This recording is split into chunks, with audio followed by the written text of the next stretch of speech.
എല്ലാവർക്കും ഇന്നത്തെ ക്ലാസ്സിലേക്ക് സ്വാഗതം. പ്രൈം ഫാക്ടറൈസേഷൻ അല്ലെങ്കിൽ അഭാജ്യ സംഖ്യകളായി ഘടകക്രിയ ചെയ്തുകൊണ്ട് ഒരു സംഖ്യയുടെ വർഗ്ഗമൂലം അല്ലെങ്കിൽ സ്ക്വയർ റൂട്ട് കാണുന്ന രീതിയാണ് ഇന്നത്തെ ക്ലാസ്സിൽ വിശദമാക്കുന്നത്. അപ്പൊ അഭാജ്യ സംഖ്യ അല്ലെങ്കിൽ പ്രൈം നമ്പർ എന്ന് പറഞ്ഞാൽ എന്താണ്? രണ്ടേ രണ്ട് ഘടകങ്ങൾ മാത്രമുള്ള സംഖ്യകളെയാണ് നമ്മൾ അഭാജ്യ സംഖ്യകൾ എന്ന് പറയുന്നത്. ഏതൊക്കെയാണ് ആ രണ്ടേ രണ്ട് ഘടകങ്ങൾ വരിക? ഒന്നും ഏതാണോ നമ്മൾ സംഖ്യ വിചാരിക്കുന്നത് ആ സംഖ്യയും മാത്രമായിരിക്കും അതിന്റെ ഘടകങ്ങളായിട്ട് വരുന്നത്. രണ്ടിൽ കൂടുതൽ ഘടകങ്ങൾ വരുന്ന സംഖ്യകളെ ഭാജ്യസംഖ്യകൾ എന്ന് പറയുന്നു, അല്ലെ?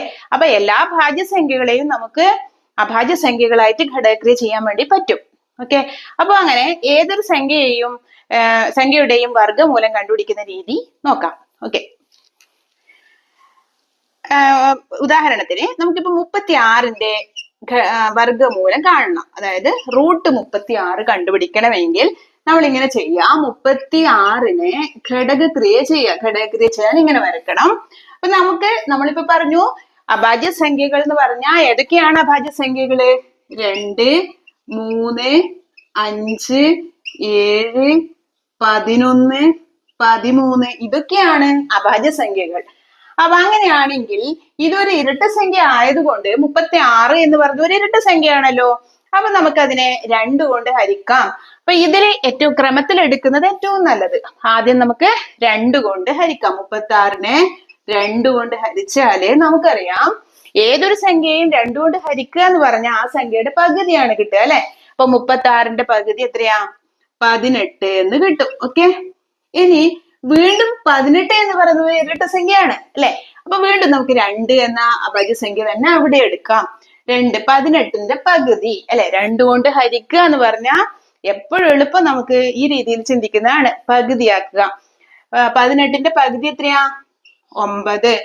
വീണ്ടും 9 എന്ന് പറയുന്നത് ഇരട്ട സംഖ്യ അല്ലാത്തത് കൊണ്ട് നമുക്ക് അതിനെ 2 കൊണ്ട് ഹരിക്കാൻ പറ്റില്ല. അപ്പൊ തൊട്ടടുത്ത അഭാജ്യ സംഖ്യ ഏതാണ്? 3 ആണ്, അല്ലെ? അപ്പൊ 9നെ 3 കൊണ്ടാണ് നമുക്ക് ഇവിടെ ഹരിക്കേണ്ടത്. 3, 3, 9, അല്ലെ? അപ്പൊ നമുക്ക് ഇവിടെ ഫിനിഷ് ആയി. ലാസ്റ്റ് എന്ത് കിട്ടണം? നമുക്ക് ഒരു അഭാജ്യ സംഖ്യയിൽ എത്തിച്ചേരണം.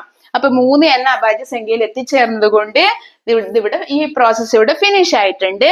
അപ്പൊ നമുക്ക് 36നെ എങ്ങനെ എഴുതാൻ പറ്റുന്ന നോക്ക്. 36 സമം ഇവിടെയുള്ള ഈ സംഖ്യകളൊക്കെ ഗുണിക്കുന്നതായിട്ട് എഴുതാം. 2 ഗുണിക്കണം 2 ഗുണിക്കണം 3 ഗുണിക്കണം 3 എന്ന് എഴുതാം, അല്ലെ? അപ്പൊ ഇതിനെ മാറ്റി എഴുതുമ്പോ 2 ഗുണിക്കണം 2 എന്ന് പറഞ്ഞ 2നെ 2 പ്രാവശ്യം ഗുണിക്കുകയാണ് ചെയ്യുന്നത്. അപ്പൊ എന്ത് എഴുതാ? 2 സ്ക്വയർ ഗുണിക്കണം 3 ഗുണിക്കണം 3, അതും 3 2 പ്രാവശ്യമാണ്. അപ്പൊ അതിനെ നമുക്കും കൃത്യങ്ക രീതിയിൽ എഴുതി കഴിഞ്ഞാൽ 3 സ്ക്വയർ, അല്ലെ? അപ്പൊ 36 സമം 2 സ്ക്വയർ ഗുണിക്കണം 3 സ്ക്വയർ എന്നാണ് കിട്ടുന്നത്. അങ്ങനെയാണ് നമുക്ക് വേണ്ടത് √ 36 ആണ്, അല്ലെ? √ 36 സമം √2 സ്ക്വയർ ഗുണിക്കണം 3 സ്ക്വയർ, അല്ലെ? അപ്പൊ അങ്ങനെയാണെങ്കിൽ 2 സ്ക്വയർ ഇതിനെ നമുക്ക് എങ്ങനെ മാറ്റി എഴുതാം? ഒന്നും കൂടിയും 2 ഗുണിക്കണം 3 സ്ക്വയർ എന്ന് എഴുതിയാൽ മതിയല്ലോ, അല്ലെ? അപ്പൊ ഇങ്ങനെ വന്ന ഒരു ക്ലാസ് ഞാൻ ഇട്ടിട്ടുണ്ടായിരുന്നു. ഒരു സംഖ്യയുടെ സ്ക്വയറിന്റെ വർഗ്ഗമൂലം എന്ന് പറഞ്ഞ ആ സംഖ്യയാണ്, അല്ലെ?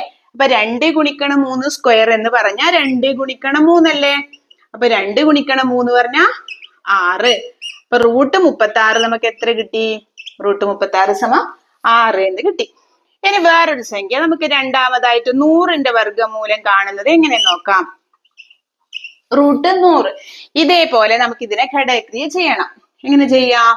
√ 100നെ ചെയ്യണമെങ്കിൽ ഇത് ഇരട്ട സംഖ്യയാണ്. അപ്പൊ നമ്മൾ എപ്പോഴും അഭാജ്യ സംഖ്യ തന്നെ എടുക്കണം. അഭാജ്യ സംഖ്യ ഏറ്റവും ചെറിയ സംഖ്യ 2. 2 കൊണ്ട് ഹരിക്കുമ്പോ അതിന്റെ പകുതിയായ 50 കിട്ടും. വീണ്ടും 2 എടുക്കുക. അപ്പൊ 25 ആയതുകൊണ്ട് ഇനി 2 കൊണ്ട് ഹരിക്കാൻ പറ്റില്ല. അപ്പൊ നമ്മൾ എന്ത് ചെയ്യണം? അടുത്ത 3 കൊണ്ട് പറ്റില്ല അതിന്റെ കാര്യം നമുക്ക് അറിയാം, അല്ലെ? അപ്പൊ 5 നമുക്ക് കാണുമ്പോൾ മനസ്സിലാവുന്നുണ്ട്. 25 ആയതുകൊണ്ട് 5 ആണ്. അപ്പൊ √ 100 സമം നമുക്ക് എങ്ങനെ എഴുതാം? എന്ത് കിട്ടി നമുക്ക്? 100ന് പകരം 2 ഗുണിക്കണം 2 ഗുണിക്കണം 5 ഗുണിക്കണം 5. അപ്പൊ 2 ഗുണിക്കണം 2 പറഞ്ഞ 2 സ്ക്വയർ, 5 ഗുണിക്കണം 5 പറഞ്ഞ 5 സ്ക്വയർ. നമുക്ക് വേണ്ടത് √ 100 ആണ്. ഇപ്പൊ √100 എന്ന് പറഞ്ഞാൽ ഇതിന് റൂട്ട് കൊടുത്താൽ മതി അല്ലെ. ഇപ്പൊ 2 സ്ക്വയർ ഗുണിക്കണം 5 സ്ക്വയർ സമം എന്ത് എഴുതാം? √2 ഗുണിക്കണം 5 സ്ക്വയർ അല്ലെ. അത് ഇവിടെ തന്നെ വേണമെങ്കിൽ √10 സ്ക്വയർ എന്ന് എഴുതാം. അപ്പൊ 2 ഗുണിക്കണം 5 സമം 10 എന്ന് നമുക്ക് ഉത്തരം കിട്ടും. അപ്പൊ ഇങ്ങനെയാണ് ഘടകക്രിയ രീതിയിൽ ഒരു സംഖ്യയുടെ വർഗ്ഗമൂലം കണ്ടുപിടിക്കേണ്ടത്. ഓക്കെ, മനസ്സിലായിട്ടുണ്ടാവുമല്ലോ.